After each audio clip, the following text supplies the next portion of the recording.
how when your mother is your first bully. And so, Dr. Yes. K, I wanted to expound on that because I think, and I was sharing with the audience before you came, that I had been Mhm. doing some research and how Black women in particular, if you've been exposed to bullying, say at home or in any environment prior to the workplace, how you Mhm. may be predisposed to stay longer. Absolutely. Yes. And so, can we just start there? Because in our previous talk, that's where we started that conversation. Dr. K, talk to us about that. I was so fascinated. I couldn't believe, I'm like, that makes total sense. The parallels, right? So when you think about being with a mother who's your first bully, you get the double message that there's something wrong with me. I need to do something better. But wait, this person protects me. They love me. So maybe I'm doing something wrong. So maybe I need to just keep trying to appease them and do better and do it, whatever. And you could never satisfy them. And so you're in this kind of like this abuse cycle where you constantly feel that, oh, she loves me, or my boss loves me, or the job loves me, and they give me these accolades, and then boom, then there's the abuse, and then you're thinking, wait, I must have done something, and so you're looking at yourself and you're questioning yourself, but you get into this cycle.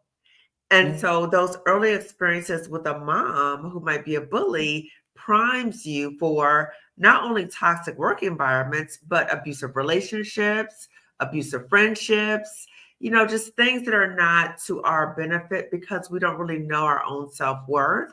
Because when we think about our mother's our primary attachment figure, and you think that your mother is the one who is going to love you unconditionally. So you're constantly trying to seek that validation, that love, that support. And I think that's what keeps us at these toxic jobs because we're seeking that external validation, but they are determined not to give it to us. And they know that they can use it to exploit us. So we're constantly trying to get more and do more and try. It's a setup for failure. Yeah, absolutely. We talked about those similarities and those parallels between those two. And I love that you said not just your work environment, but this could be your friend circle. This could Oh, absolutely. be in relationship. Hmm. Hmm. Yeah. Yeah. Dr. K, we also talked about in that conversation some things that you can look for in your workplace because we found that there's some commonalities in the roles that people play. That's how I Ah, figured yes. it. Uh-huh. I looked up, I was like, oh my gosh, you're the bully. I was so able, but had I not had that language, I wouldn't have been able Yes. to make that connection. Can you talk to us about some of the roles that you'll see in these unhealthy, toxic work environments? Yes, you're right. So there's an identifiable bully, and there's usually those, I think you call them flying monkeys, right? So the flying monkeys who collude with the bully, they never confront the bully. They're the yes people because ultimately they're scared that they're going to be the target. And so these are the people who are observing you in the workplace, getting harmed, and they're not saying a thing. Maybe they might say things to you in private, like, oh man, that was messed up, or girl, but they will not come out in public to support you. And so they're complicit with what's happening to you. And yeah, you're right. When you can spot it, and the thing about it too is when you spot that there's a bully and people are complicit in it, then the system more than likely is complicit in it too, because they know who the bully is. They know. It's not a secret. Like if you go to HR, they already know about this bully. But guess what? HR more than likely is invested in pushing you out and keeping the bully there. So you're thinking, "Oh, I need to go and report this person." Girl, they setting you up. They have already circled the wagons before you even walk into that office. We talked about that, and that your workplace is not the place to seek help. I know No. that many of us think that HR is there to serve us. Dr. K, can you elaborate just a little bit about how to keep yourself safe? I was Yes. that girl, Dr. Me K. I thought, too. let me just Girl, go. I was There's a too. reason. Yes. I was too. And that's the part that I'm so disgusted about with this whole process. And part of it is too is my own self-forgiveness. So now that I've resigned from the job, part of the self-forgiveness is I didn't know. I thought that human resources was to help employees, especially when you had documentation, because I had my documentation. I was going in with my documentation. Big mistake. Don't go in there and show them your goodies because they're going to use your goodies against you. So the thing about HR is there to protect the company. It is not there to protect you. And they will, before you even come into that room, they have already talked to your manager, the supervisor, the bully. They've already talked to those people. So once you come in there, they're trying to figure out, how do we mitigate risk? Is this person a big risk for us? And how do we mitigate the risk? So you may be going in with a certain expectation and completely you are thrown off. I felt like I was blindsided. I felt like I actually did a video about this. I felt like I was walking to an ambush. I'm Yeah. thinking one thing and they coming for me. They ready to come. I'm thinking, wait a minute. I'm coming here to talk about the bully and you all are coming back at me. Like, what's happening here? So my suggestion is, if you do choose to go to HR, please be informed. Number one, HR is not there to support you. Yes, the anti-HR lady. Yes, absolutely. So And Amory Archer talks mm-hmm. about this a lot, and I've had her on my channel. She's been a speaker at the Job Liberation Virtual Summit.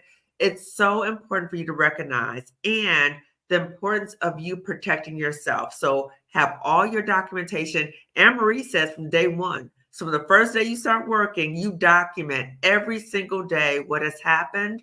And when you have meetings with supervisors, that you memorialize that meeting by sending them an email, a recap email. Okay. But when you document on your own, away from the job. Don't document on their property because that's their property, but have a paper trail and protect yourself. And if you're going to HR, be informed about what specifically are you asking them and what outcome do you expect. And Anne-Marie also says, when you go to HR and you're trying to file a complaint, just know you basically have a target on your back. So you need to start having your exit plan started rolling as you are going into HR, because now you are the target of retaliation, even though they would never say that. Absolutely. When you talk, it's like, oh my goodness, where I needed you 3 years ago. But if that's you today, you have the benefit of this experience. I am telling you, Dr. K, can we back it up just a little bit? Yeah. Can you give us some red flags? Because for some of us, we may not even know, we may not even Mm-hmm. recognize it. We know that something's off, we don't Yeah. feel supported. But can you Yeah. give us a short list of some things that you might find in a toxic work Mm-hmm. environment to clue you in that, oh yes, sis, this is not just you're having an off month or an off week. Mm-hmm. It's so many things. So it can be where you feel disrespected. So people might question your competence, even though you were more than likely overqualified to even get the job.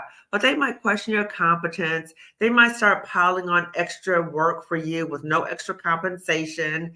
They may throw you under the bus. Gossiping is a big one. What else? Like little snide comments and excluding you from meetings, excluding you from information, lying on you, just straight I up was going to say the lying smear on campaign. Oh, the whole smear campaign. you, Oh gosh. girl. And the thing I think was challenging for many of us, which was challenging for me, and it's a trap because they'll lie on you. And then if you're like me, you hate being lied on. So then you feel like you have to protect your integrity or you have to clear the air, you have to set things straight. But now they got you because now you're in this thing and you're thinking it's one thing, but they're really setting you up for something else. And so we have to be mindful of, don't take the bait when you see this stuff is happening. Pause Mhm. and really reality test with somebody who's not at the job, maybe a therapist, a coach, somebody else not at the job, about what's happening so you don't fall into these traps. So all these things might start happening, right? Maybe you miss out on promotions even though you're overqualified. Maybe they're asking you to train somebody else and then you train that person gets promoted over you, or you might get demoted like I did without any basis, where you have wonderful, outstanding performance evaluations, and then boom, something happens. And then I've talked about extensively Pets a Threat. So that might happen Yes. to you. So Pets a Threat, if anybody's not familiar with it, it was created by 3 Black women researchers. Dr. Juanita Johnson Bailey, Dr. Keisha Thomas, Dr. Rosemary Phelps, and that deals with when a Black woman comes into the workplace or she's sought out because of her outstanding work abilities, then they love her. She's the pet. Oh, Sandra's so smart. We love her. Oh my God, we love you. We love you. And then Sandra starts outshining other people in the workplace. And there's a shift in terms of how she's treated as a threat. And so I absolutely experienced that. I've done videos on that. So that is a telltale sign too. So there's many different things that might happen, but how you can really tell it's a toxic situation is when you start experiencing physical and or psychological symptoms. So it might be your blood pressure's going up, you're gaining weight, you're losing weight, you have difficulty sleeping, your skin is breaking out, you're having chest pains, your stomach is just jacked up all the time, your hair is falling out. I used to have really bad nosebleeds, never had nosebleeds ever in my life, but I started having really heavy nosebleeds. So it can range the gamut to extreme things. You might have a heart attack, stroke, develop cancer, all that stress. So that's Yes. physical. And then psychologically, depression, anxiety, trauma symptoms. So your job might actually induce PTSD types of symptoms, or it might remind you of other traumas in your life. You also may experience a sense of dread. I used to have a dread like every day waking up, and then Sundays it was just a wash. Just pure misery. And so all of these psychological symptoms carry over and the physical onto your personal life. So now the Mhm. job is not only consuming you and harming you in the professional space, it's impacting your personal life. So in terms of what you want to do personally, you're exhausted. You are emotionally drained from the job. So that means that when you do have time off, you are so consumed with trying to feel better that you might Mhm. constantly talk about the job all the time to the point where all your family and friends know about the job. So now it's impacting your relationships outside the job too. And so we have to be mindful of that. And then the very extreme, what we can see happen is that people can experience suicidal thoughts and or behaviors. And we saw what happened with Dr. Antoinette Bonnie Candia Bailey. We also can see homicidal thoughts or actions. So it can be very serious. That's why it's so Mhm. important to really identify early on what is toxic for you. So it's not just that somebody says, oh, girl, that doesn't seem toxic. You need to know for yourself. Does this not feel good in my body? Am I getting sick? Am I accessing these so-called good benefits because I'm getting sick by the job? No, you have to pause and say, wait a minute, this is not healthy for me. And what do I need to do? So I think the big part of it is Black women might say, okay, I do hate this job. I recognize that. I hate that. But I don't know what to do because I have bills to pay. I can't just up and leave this job. I got bills to pay. I need health Yeah. insurance. I got kids. I got all these things. And All the so things. all the things, right? So the masterclass and everything that I offer, and so the masterclass with Marissa is to really help Black women prepare to leave. So how do you prepare to get that exit plan? How do you prepare to replace your income? What are the ways that you can do that career pivot, right? Mhm. And if you want to take legal action, what are some things that you need to keep in mind as well? So Marissa and I are going to be presenting on Sunday, as well as Latrice is going to be talking about the legal element, and then Patrice is going to be talking about the career pivot. So there's so much information available to us. So if the how is, I don't know how, we're showing you how. We are all Black women toxic job survivors in the masterclass, sharing information with the how. And we also understand that as Black women that we like to keep our business private. We don't want people in our business. We don't want people to know we're trying to leave the job. So Mhm. no one will be seen on camera except for the speakers. So if you're a participant, you will not be seen on camera and your name will not be listed. Mhm. Dr. K, thank you for that. We went over that. I am telling you, I understand that need for anonymity, because you Yes. can further exacerbate a situation or make yourself even more of a target if they know that Hmm. you're telling that this is going on. So Mm-hmm. please rest assured your identity will be totally protected. I found that gave me some comfort in knowing, as I was referring women, to be able to tell them, you don't have to worry about that. Nobody is Yeah. going to know. The help is there for you. Just to make sure that you can access and get out of there. That's the most important Yes. thing, is to get in community with women who Mm-hmm. understand. Mm-hmm. Because so much of it, we didn't even talk about the gaslighting that Oh, goes on in those situations. That is so undermining to your confidence. It will really have you thinking that you are the problem and you are crazy. exactly. And that's part of the smear campaign too. Because I remember when stuff was happening at my toxic job, previous, thank God, they said, even though they had done so much stuff to me, they would say, "Oh, we just don't like the way she's handling the situation." What? You have done all these things to me, but you don't like how I'm handling the situation. In fact, I'm handling this with a lot of integrity and professionalism. I want to curse people out, but I'm not doing Mhm, it because I'm professional. But now you're mhm, saying, right? So the mind mhm. trip, or I call it the mind F, actually, is that you're Yep, making it seem like I did something wrong. I was a problem. You did this to me, but let's not focus on anything that you've done. yeah. And now you're It's a lying to whole me. game. Right. Yes, it's a whole And game. you can feel isolated. And that's the whole goal, is to Uh, get you isolated. Dr. K, when I was going through it, I said there must be a handbook where they teach this, because everything that you are saying is exactly the playbook. There is a playbook, and they know how to play the game. And they what I do. would say to a sister is that, girl, it's not going to get better. Oh, no, We're it's not. hopeful that, well, maybe if I do this, or maybe if this person, no, if that's a toxic system, trust me, it's a toxic system. It's not going to get better. It's And going to you get nailed it. worse. It will absolutely get worse, Hmm. especially if you try to stand up and say, well, Oh, that's what this is. Now, if oh, you're playing the game, I don't even think that those people are really getting away unscathed. Even the ones that agree to remain silent, you are yeah, still in a toxic environment. You are still not able to be your fullest self, because the yeah, day that you speak up, oh, you're going to get the exact same treatment. And that is yeah. why there's that whole public shaming, that whole public lynching. It's not Hmm. just for you, it's for the others that are watching. Absolutely. So that Absolutely. And I say you don't, I call it psychological lynching because I felt like they were trying to get in my head to make me think that I was less than, there was something wrong with me, right? And then it was that public humiliation. You see what we did to her? You better stay in your place or it's going to happen to you. So those people who are not speaking up, because I've always been somebody to speak up, okay? yep, So those people who don't speak up in the workplace, they are also being harmed because they are consumed with fear.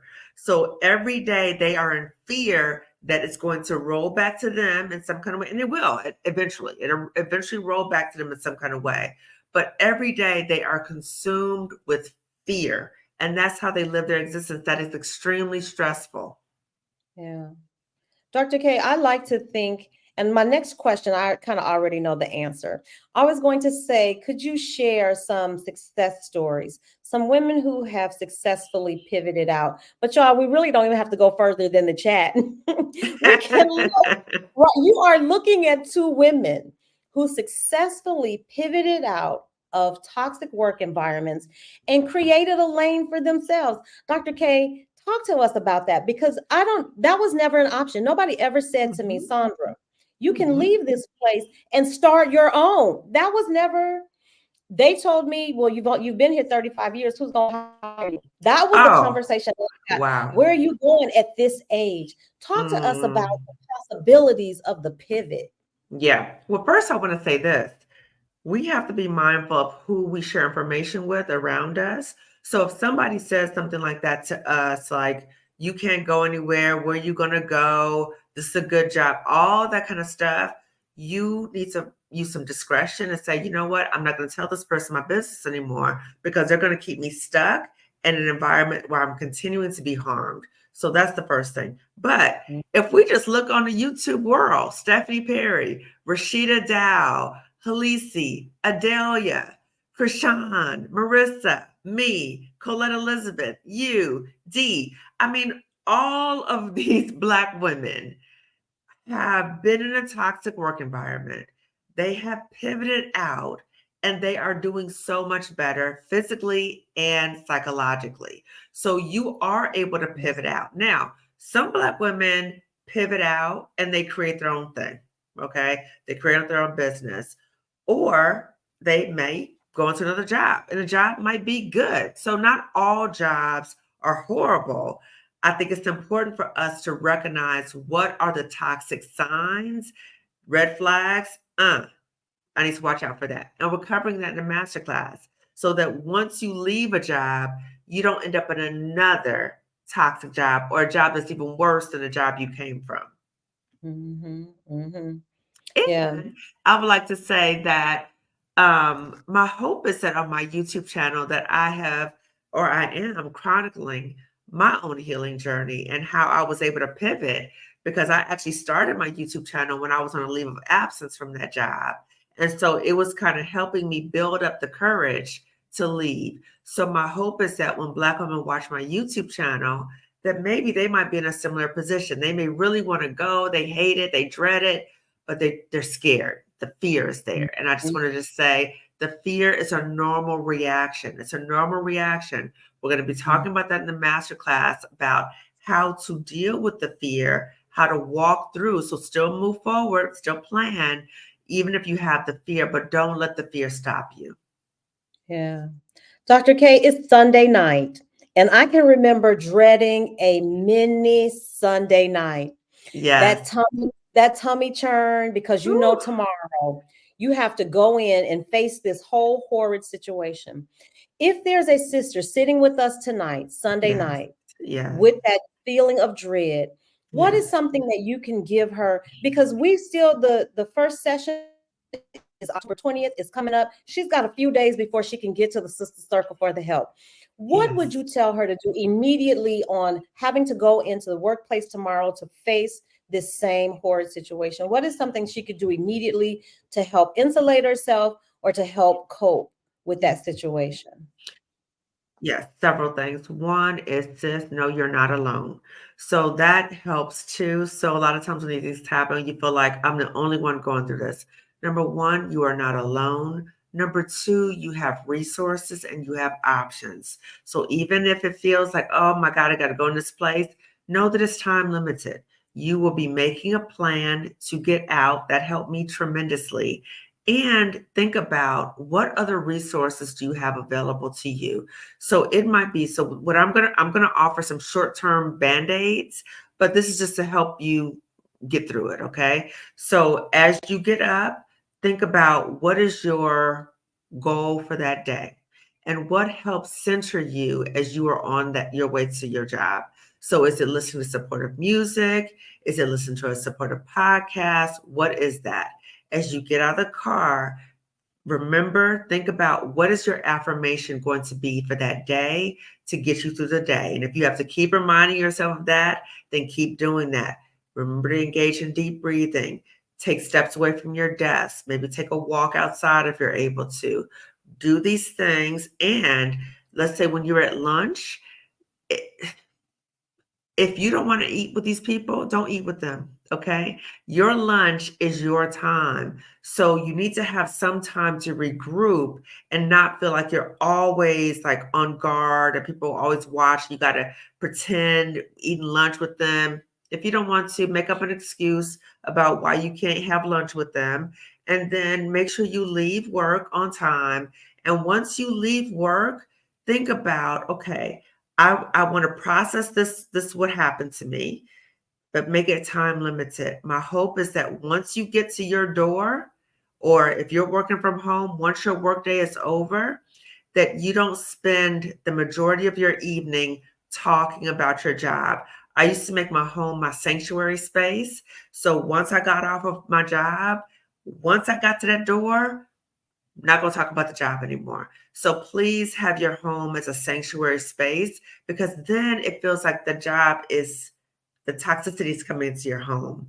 So let's not have that. The other thing is you might, if you're not already in therapy, I would strongly suggest therapy as well, because you're with an objective person who can help you reality test about what's happening so you don't start self gaslighting yourself. And then start following up on the resources, start getting your plan together, start watching videos, start thinking about coaches you might want to work with, register for the masterclass. But the main point is to know there's a way out.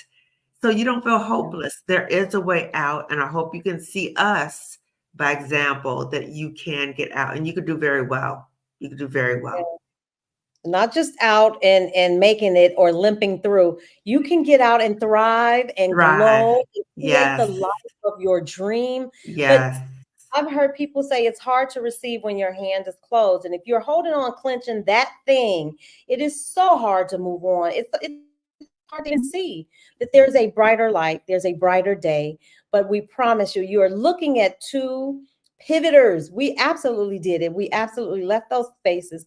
And I promise you, I say this all the time. I'm special, but I really didn't do anything special. I followed a plan. I got Dr. K, you said so many things that Mhm. were the very things that helped me through not eating lunch with people that I didn't enjoy company with. It didn't make sense.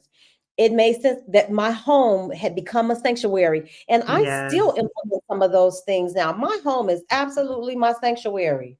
When it's time, when work is over, oh, we don't conduct work here. There's a certain Yes. space, my place, we don't do work. And setting up Mhm. those boundaries, I think Mhm. boundaries, you're going to get very comfortable with setting up boundaries and then honoring those boundaries. And you will find all of that help and support. Everything that Dr. K said and more in those two master classes. Dr. Yes. K, that takes us to our hour. Is there anything you want to leave the ladies with besides that? I think we've covered everything for sure. I'm going to Okay. put these links back up. Okay. The Awesome. first session is October the 20th. That is the how to leave a toxic job. The second session is October 27th. That's how to heal from this toxic job situation because you absolutely can. Dr. K and Marissa are co-hosting this along with the other panelists. And I promise you, sister, you will not be disappointed. You will not be. The links are located in the chat. They're in the description box. They're also on my YouTube community page.